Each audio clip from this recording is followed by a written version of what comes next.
Kavanagh, thank you very much. Next speaker is Natasha Kavanagh from, and I have to be very specific about this, the Natural Women's Council of Ireland. She's also going for the Best Dressed Prize. Me and Michael Leahy are in competition for today, so we get a vote at the end. Natasha. Thank you. Yeah. How are you doing? My name's Natasha. I'm a living, breathing human woman. I'm a mother. And my pronouns are obvious. By 2023 standards, I'm also a far-right extremist. So if you're wondering what a far-right extremist looks like,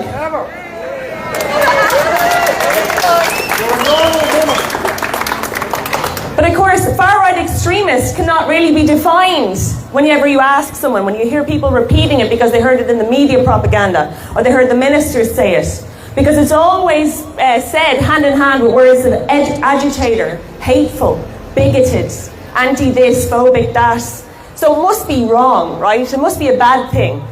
But if you look at the dictionary definition of far-right, it means somebody whose political views are of the most conservative. Conservative means to have traditional values. So if that's what far-right is, I'm happy to be it. Because if we look what the definition of the left is in 2023, we find words such as progressive, inclusive, all these kind of things. These seem to be the people that find it perfectly okay to show explicit adult content to children. These seem to be the people who have no problem with gender ideology being taught as a fact in our schools. That's what left is. So if that's what left is, let's say we're far right. No problem. Now, as they said, I'm a member of the Natural Women's Council, and we are actively affiliated with the Irish Parents Alliance, the Irish Education Alliance, Lawyers for Justice Ireland, and any human being who is willing to stand for the sanctity of upholding the rights of children, to stand to not corrupt children. Any human being, I don't care if you're political, apolitical, who you are, what your creed is, what your background is. If your primary objective is to keep children at the foremost, which is your responsibility as an adult human being, protecting children, nothing comes ahead of that.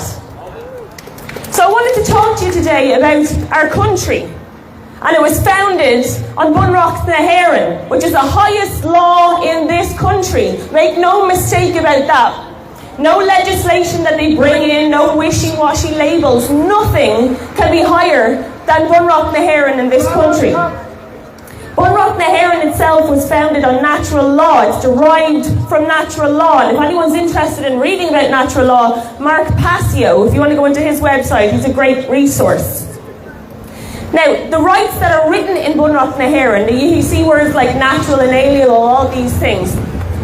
The Constitution doesn't give us these rights, it doesn't gift us these rights, it's merely stating them for us, because as human beings we have these rights innately. We don't have to do anything to get them, we have them all the time, and we have all of them. We don't have to have some of them and to forfeit others. That's not how it works, but that's what they'll have you believe right now, with how they're structuring things. Because if you look throughout the country, I'm going to give you a few examples and paraphrase what's in Bunreacht na hÉireann, right? The children in this country have a right to free primary education. We have a right to peacefully assemble. We have a right to express our opinions and beliefs. We have a right to religious freedom and to express our religious freedom without facing any discrimination. The mothers and fathers in this country are the primary educators of their children. That includes religion, that includes any opinions they have, that's social, every single thing. That's not limited to history, geography and maths, that's everything that falls under education for our children. And let me repeat ourselves, we have all of these things just by being human beings, right? We don't get to have one or two of them but then have to forfeit the others. But what do we have at the moment coming in from this September? We have every single school in this country teaching gender ideology as a fact. So how then can our children avail of their right to free primary education without forfeiting their right to religious expression and a right to freedom of expression and opinion, without their parents forfeiting their right as primary educators. Because gender ideology being taught as a fact is in contradiction to my beliefs and a lot of people's beliefs in this country. I'd go as far as to say most beliefs. Now, in this country, you're free to have any beliefs and any opinions, and it doesn't impinge on anyone else's. Me believing something doesn't impinge on anyone else's beliefs, but truth is impenetrable and it's non-changeable. It is what it is.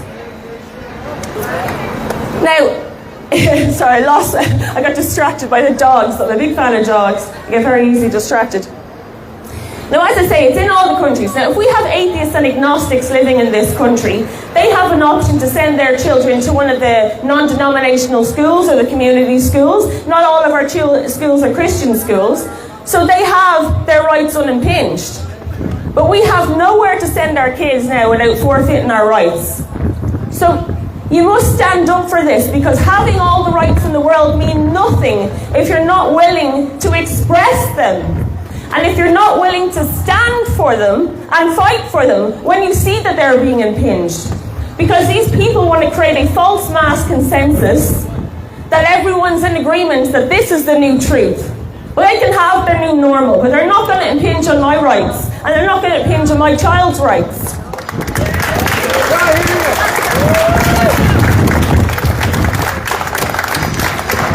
So to talk about ways in which they're creating this falsehood, they're creating this idea that they can make our rights extinct. They can't, they're under natural law. We've got mass marketing. We've got a saturation from every single angle, from celebrity endorsement to daytime TV endorsement, social media influencer endorsing this ideology. You have every single mainstream journalist, propaganda peddler in this country singing from the same hymn sheet in lockstep, using the same words to describe us that seem bad, and using all the words that are good words to describe the left, which seem good. It's not real. They did not consult the parents before bringing this in. What they did was they did a little tiny thing with a government NGO, an LGBT NGO, of about 1,000 people, and they said that's the consultancy of the parents. It's not real. Sorry, I'm losing my whole foot, and I didn't write a speech because I thought I'd win. Now, another thing that they have for us to self-censor, they've got the hate speech legislation. They have this in other countries. Make no mistake, you don't have to boo it because it is nonsense. As I said, the highest law in this country is Bunrock na Héireann. That's the highest law. So, by bringing in all the legislation, hate speech legislation they want, it does not nullify our constitutional rights, our innate human rights. It doesn't nullify it.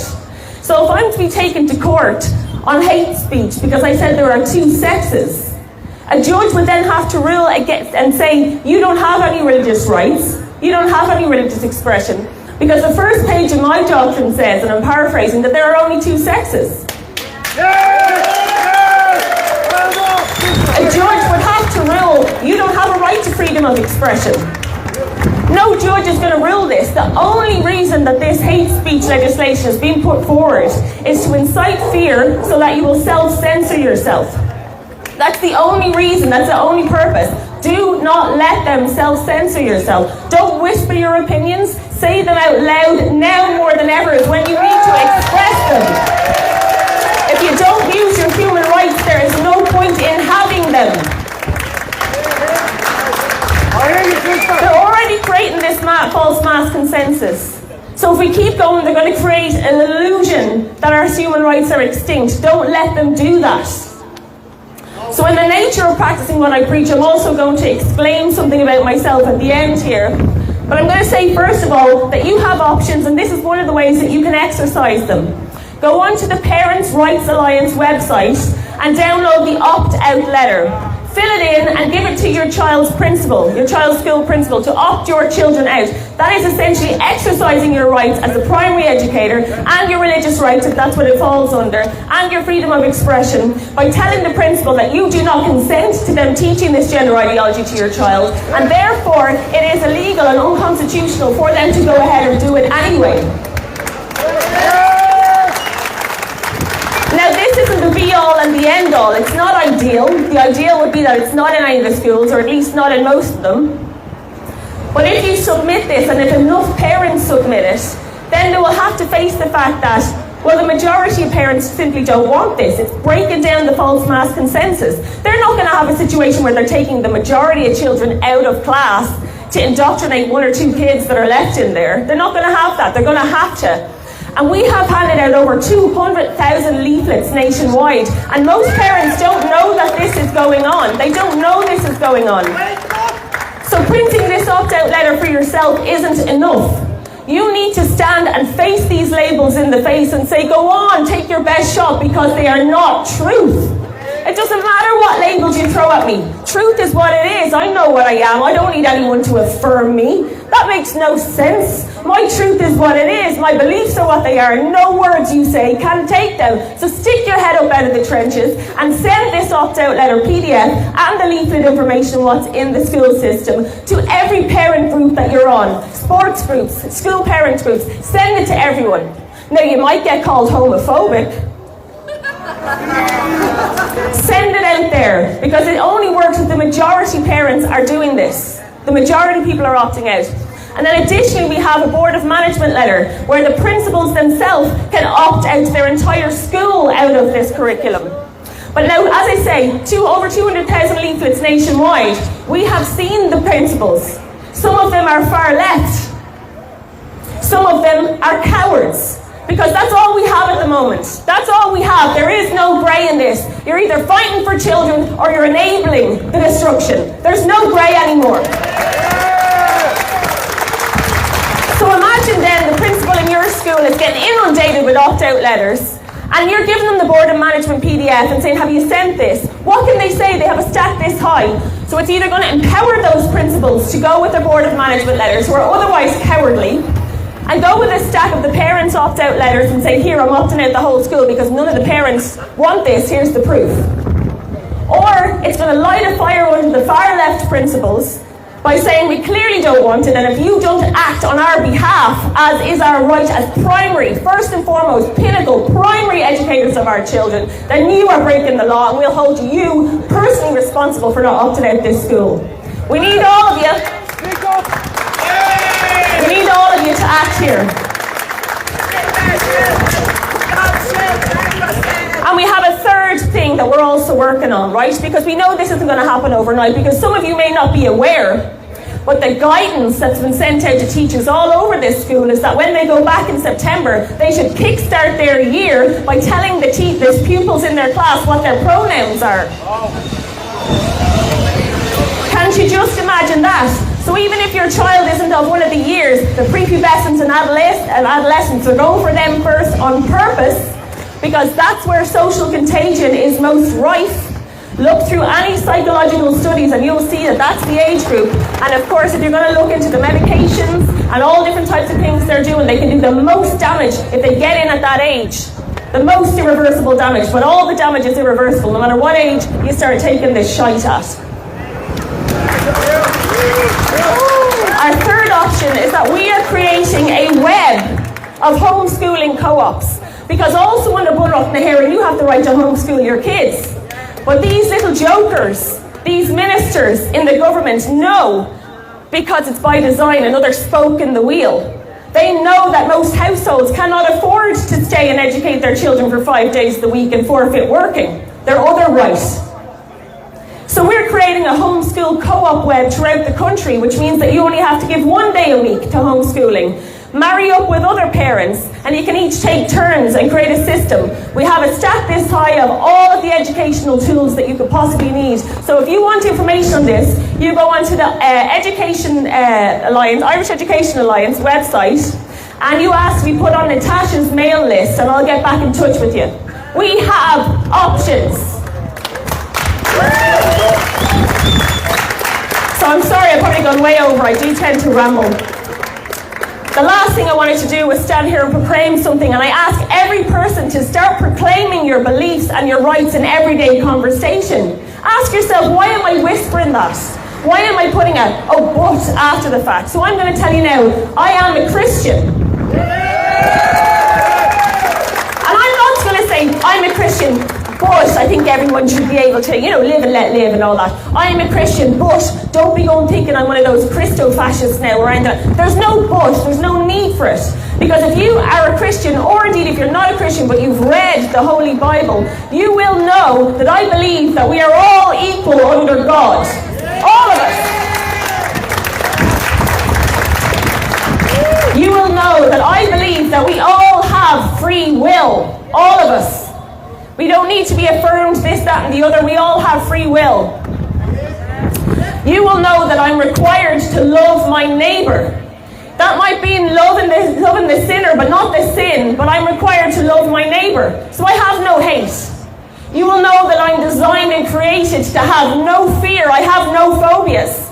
No hate. No fear. Nothing here, because I am a Christian, and that's what that means. Jesus is the way, the truth, and the life. And I have the right to stand here and say that, and it doesn't impinge on anyone else's beliefs. How could it? So I'm going to finish by saying this, and you can feel free to join me if you so choose. Such is your free will. Our Father, who art in heaven, hallowed be thy name. Thy kingdom come, thy will be done on earth as it is in heaven. Give us this day our daily bread, and forgive us our trespasses, as we forgive those who trespass against us. And lead us not into temptation, but deliver us from evil. For yours is the kingdom, the power, and the glory forever and ever.